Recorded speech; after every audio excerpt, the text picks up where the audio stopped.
everybody wants to know what this dragon world is all about. The fundamental question of the show is, as a woman looking to rule, how do you convince an electorate? How do you convince male subjects that you are not other? Being somebody who's the best qualified to do a job and who is passed over as a result of their gender.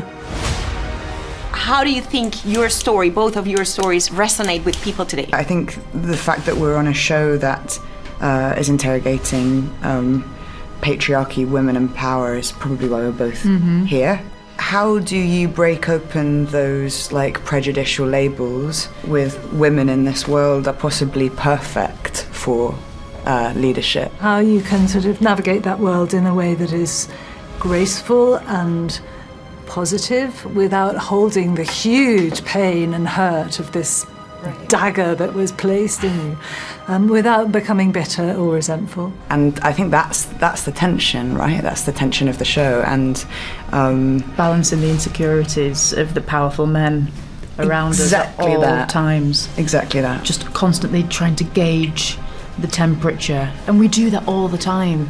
And, we don't even notice we're doing it, but we're always modifying.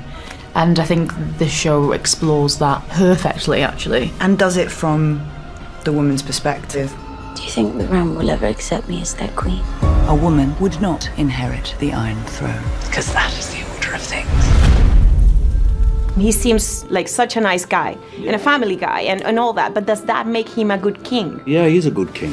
Just because people want him to solve all their problems constantly and start wars, it doesn't mean that he's weak or that he's a bad king. No, he's a good king. A bad king would go to war. A bad king wouldn't put his people first. So he's a good king, and he's the right king. He cares, and that's rare in the world of Game of Thrones. And in the world overall, I would say. Oh, absolutely, right? In the world. Yeah. There ain't no good guys out there. I guess I was intrigued to sort of to subvert it slightly and try and add another layer to it. I didn't want it to just be sort of the black and white thing of him being the bad, tough guy. Getting to know probably along the way in the story what you have yet to show everyone is quite the journey. I think he's quite fragile, really, and I think there's a deep kind of sensitivity, and I think at his core, even though he's often doing the wrong thing, he thinks he's going about things the right way. I consider the matter urgent. That of your succession. Well, who else would have a claim? The firstborn child. Rhaenyra. No queen has ever sat the Iron Throne. The king has an heir, Daemon Targaryen.